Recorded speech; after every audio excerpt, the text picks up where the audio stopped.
Is it going to show me Oh, something? it says it's recording now. Recording has started. Oh, well, hey. Yeah. So, and then when we get done, you should have the recording available. All right. Okay. Well, thank you again for joining all of us today, David. I've already introduced you, so we'll just jump right in. What do you think? Sounds great to me. Thanks for having me. So, our theme is um, story time. Ah, And we often talk about how data tells a story. And so, when I make that statement to you, what does that statement mean to you? What does that say to you? mm. And that's a good question. And I think it's a good topic to discuss because it's about what makes data meaningful. So when I hear data tells a story, to me, I think of almost this digital client persona, if you will, because we all interview our clients and we collect sometimes very deeply personal things about them, and all these individual data points, which are going into an HMIS, kind of define that person, their struggles, their experiences, and ultimately help inform how we're going to provide care. And the idea of the story is how do you take all that data to identify the trends, the experiences, the needs of the vulnerable populations that we serve, and getting beyond the aggregate. I think that there's this tendency we see data when we think of data, and especially when we talk about things like APR reports, or it's always an aggregate. It's always numbers. But for me, I think what's particularly powerful in telling a data story is the visualization of data, because you're able to see it in a different format and derive insights from it. But ultimately, it tells the story of the clients, their experiences, and guides communities in how they're going to provide better care. I think that framing data as part of telling a story is a more attainable way of using data, if that makes sense.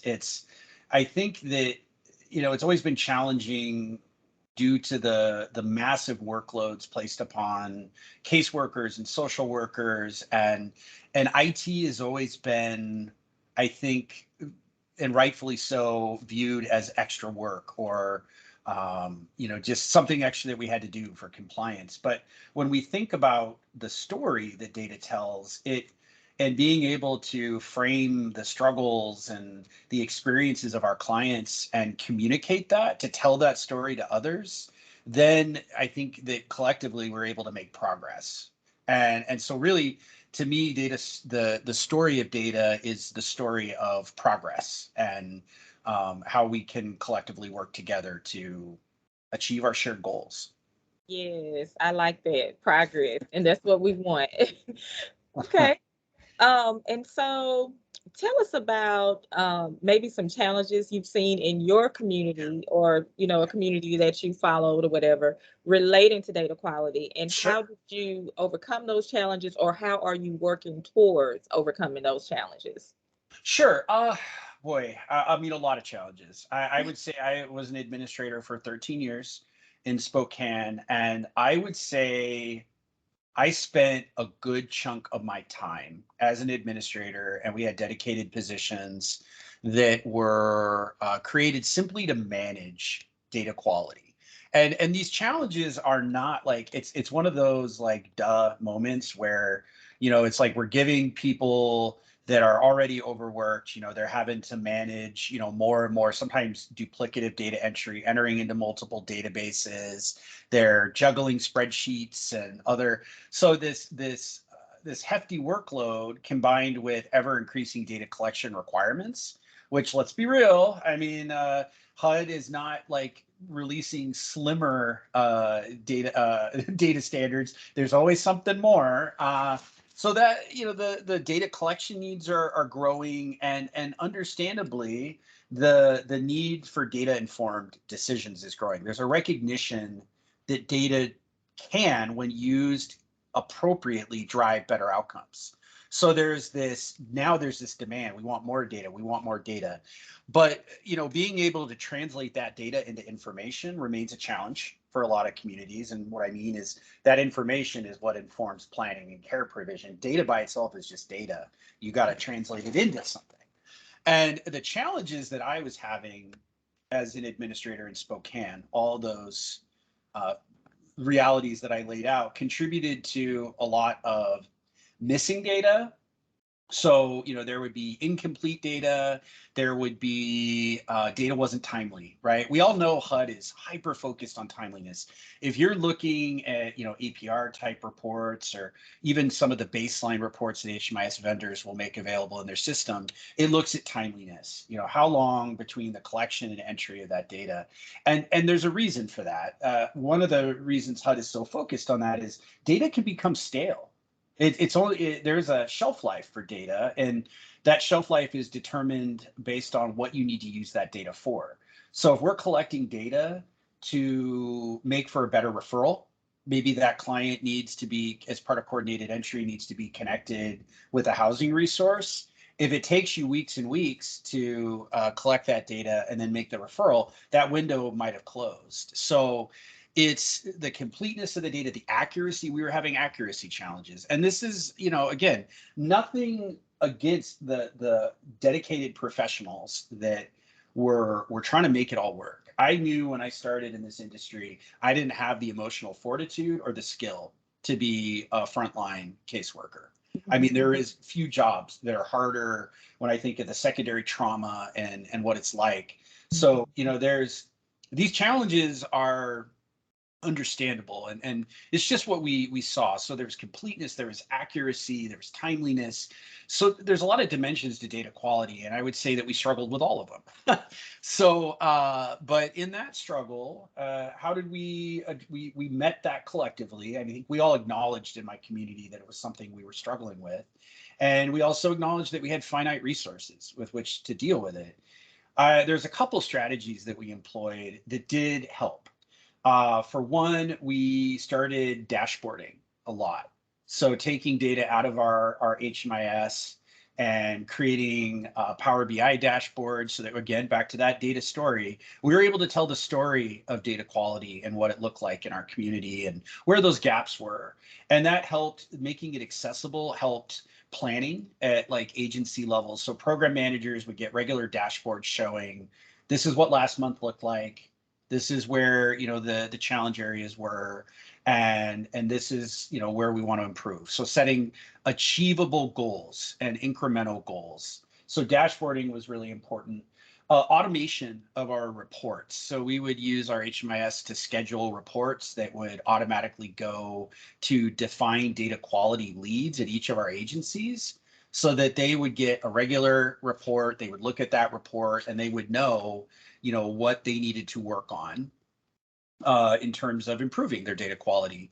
We set a robust, maybe not always achievable, but maybe aspirational data quality plan for our community. And that data quality plan defined what it meant to us, what completeness means, what timeliness means, what validity means. And we set thresholds. Like, what is our goal as a community? We want to have, for example, 95% completeness for things like race and ethnicity and related data points. And that plan was reviewed and updated annually by our HMIS committee. And on that point, it's important to have community stakeholders that are part of that conversation, so that HMIS administrators are as aware as they can be of frontline conditions where there's heavy staff turnover, where there's gaps, because those gaps, turnover, that directly affects data quality. And that last piece of it was training, train, but training on their terms. And by there, I mean the caseworkers and those that were frontline staff. We had some teams that were night shelter. They were working overnight in shelters, so they couldn't necessarily be there for in-person trainings. And training for them needed to be on demand so that they could access it when they needed it. And what we found is tons and tons of documentation doesn't help. So in our experience, short videos, very brief, kind of targeted tutorials and some documentation that was more um, reasonable in scope. So just really targeted, and the documentation and the training that we created was based on the analysis we did of our data to see where we were having problems. So we were targeting the finite resources, the training, the capacity we had directly where we were seeing the biggest problems. So in our community, if we were doing great on basic demographic data, it was like, all right, we're not going to focus on that. We're going to monitor it, but we're going to target training. For example, the most notorious data element would be like 3.917, where it's, it's a multi-part response. It can be confusing. It's confusing for the client. It's difficult to train to. So we created videos and some documented tutorials specific to that. And we were able to see measurable progress. All of those factors coming together uh, contributed. I mean, in my time there, we went from fair degree of chaos, I suppose you would say, in our data to maybe controlled chaos. I mean, we were better off for it, but it's understanding the meaning that the data has, and again, in driving care. I viewed it as an administrator. If I get something wrong, that could mean somebody doesn't get housing as part of Mhm. coordinated entry. I mean, maybe that's a bit extreme, but the reality is our actions and what we do in the system translates to the services that clients receive. Love it or hate it, IT and information technology in general is going to be part of social services. So it's about how we strategize around incorporating it in intelligent ways that support caseworkers instead of just add a burden there. Right. And you could do a lot with data quality through technology to make it more manageable.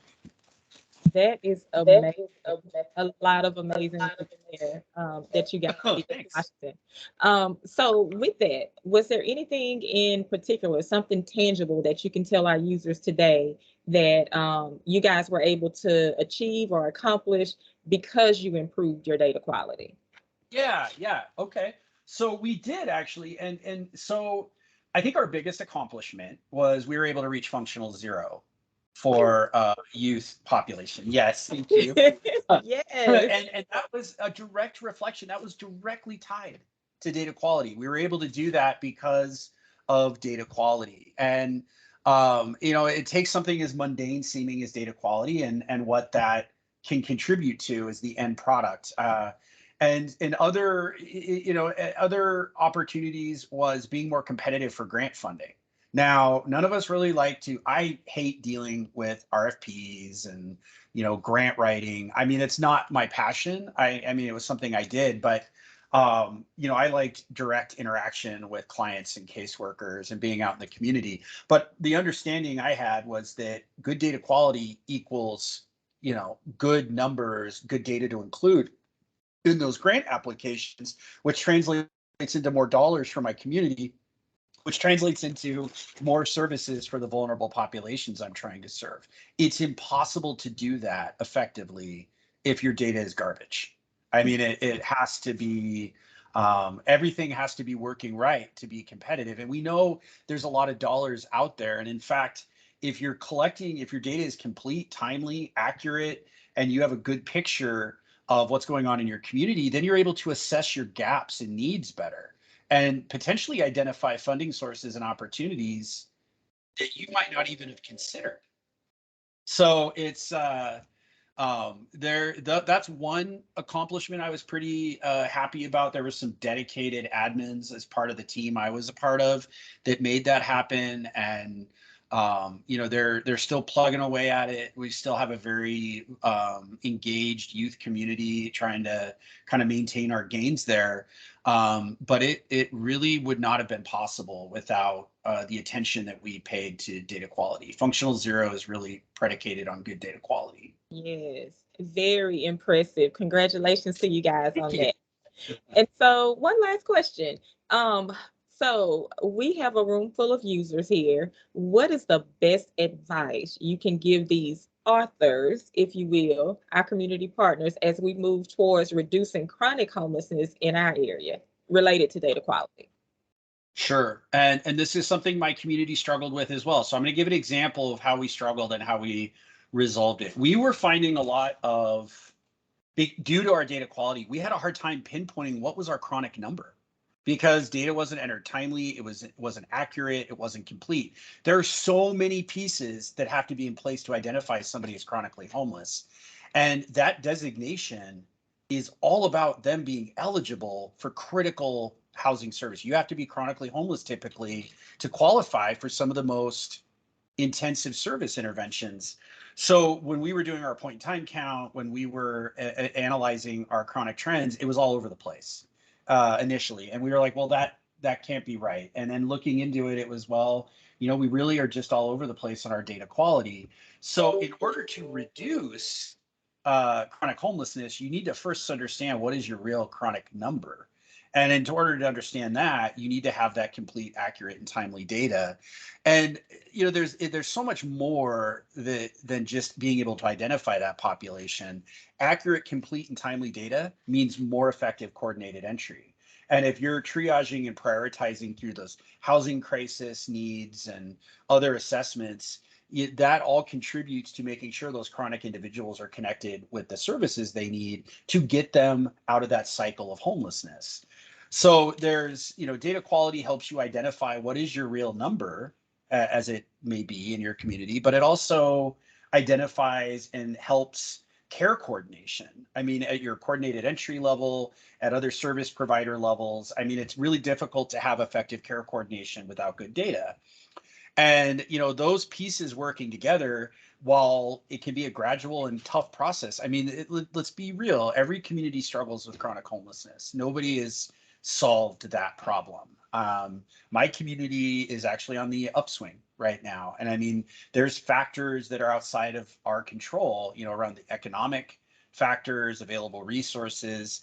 But if you can strive for understanding what your real number is, and then using your finite resources effectively to coordinate care for those individuals that are chronic, you're doing everything you possibly can to reduce that number. And if you do it consistently, then you're doing everything you can. And hopefully, I think as a country, we struggle right now with the resources we have available to meet a growing need. But that doesn't mean that we shouldn't be doing everything we can to help those that we can. So yeah, that's kind of my, I guess my advice is to focus on the data quality, not because it matters in itself, but because when you focus on data quality, all other things really become possible. And you get a firm, when you're going back to your first question, to tell the story of what it means to be chronically homeless and the experiences and the struggles they go through, can't do that without quality data, and you can't serve them without quality data. And ultimately, you're not going to be able to reduce that number without quality data. I totally agree. I totally agree. Thank you again so much for joining us today. And we're going to keep you posted on our numbers and Please how we're do. doing in Yeah. our community. Yes. I hope you'll just continue. I always love talking data. So, and I collect resources and best practices. So anytime you're stuck on something, let me know. And I'll do the same because I don't have it figured out. I think one of the things I love about my job and our community is we're all in this shared struggle, and the connection I feel with others that are doing the same work Yeah. is I could not have be as successful as I've been without that shared collective knowledge. So we need to coordinate more as independent communities because we're all trying to solve the same problem. Yes. Thank you again. Of course. All right. So I stopped